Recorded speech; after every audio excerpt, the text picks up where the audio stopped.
এরকম 2 piece mutton থাকবে। হচ্ছে ফ্রাইড রাইস আছে, ফ্রাইড রাইস। রেশনের চালের ফ্রাইড রাইস? না না, রেশনের চালের 5 কাঠি চালের ফ্রাইড রাইস আছে। সব ঝরে ঝরে এবং ভরে ভরে পড়ছে। ভাই এটা কি আছে? এইটা যে মটন কষা, প্রায় শেষের পথে মটন কষা। বাহ, একদম লাল লাল ঝাল ঝাল করা তো। ফ্রাইড রাইস আমাদের যে 5 কাঠি চাল ফ্রাইড রাইস, কাজু কিশমিশ যে হচ্ছে মটরশুটি সবকিছু একদম ঝরে ঝরে পড়ছে এবং ভর্তি আছে। ঝরে ঝরে পড়ছে? একদম ভর্তিও আছে, একদম ঝরে ঝরেও পড়ছে। মানে ঝরে ঝরে পড়ছে, ভরে ভরে পড়ছে? একদম একদম একদম। 2 পিস মটন দিয়ে দেবো, দাম মাত্র 150 টাকা। চলে এসেছি ডেকার্স লেনে। আর এই দোকানে কিন্তু নতুন আইটেম স্টার্ট করেছে, ফ্রাইড রাইস, তার সঙ্গে চিকেন কষা, ফ্রাইড রাইস, মাটন কষা। তো আমিও চলে এসেছি ফ্রাইড রাইস মাটন কষা খেতে। আফটার অল বাঙালি, আমরা মাটনের প্রতি একটু লোভটা বেশি। তো নিয়ে নিয়েছি ফ্রাইড রাইস মাটন কষা কম্বো, মাত্র 150 টাকায় তোমরা পেয়ে যাচ্ছ ঠিক এই কোয়ান্টিটির কিন্তু ফ্রাইড রাইস দেওয়া রয়েছে। আর জাস্ট দেখো, এইরকম লং গ্রেন ঝরঝরে রাইস রয়েছে।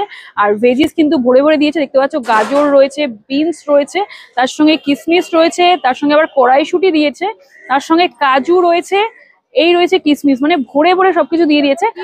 এইরকম সাইজের তোমরা পেয়ে যাচ্ছ 2 পিস মাটন। জাস্ট দেখো, একদম রেওয়াজি পিস মাটন, এই 1 পিস, সাথে এই রয়েছে 2 piece mutton,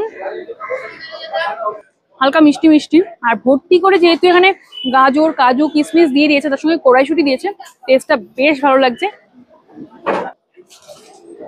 no doubt mutton কষার গ্রেভিটা ফাটাফাটি বানিয়েছে, একদম রসিয়ে কষিয়ে করেছে, লেভেলের সেদ্ধ হয়েছে, কোনো ছিবড়ে ভাবই নেই, একদম পুরো পিঙ্কিশ মাটন। জাস্ট দেখো, এইরকম লেভেলের সেদ্ধ, পুরো ছিঁড়ে বেরিয়ে চলে আসলো, পুরো পিঙ্কিশ মাটন। কেসি দাস মিষ্টির দোকান, সেখান থেকে সিধা চলে আসবে, রাজভবনের দিকে অব্দি যেতে হবে না, তার আগে আসে হাতের ডান হাতে তোমরা পেয়ে যাবে ডেকার্স লেন বা জেএমসি সরণি। সেখান থেকে জাস্ট একটু ঢুকে চলে আসলে, 1 থেকে 2 মিনিট হেঁটে আসলেই একদম ডেকার্স লেনের শেষে আসলে তোমরা পেয়ে যাবে এই জয় মা কালী সমুদ্র হোটেল।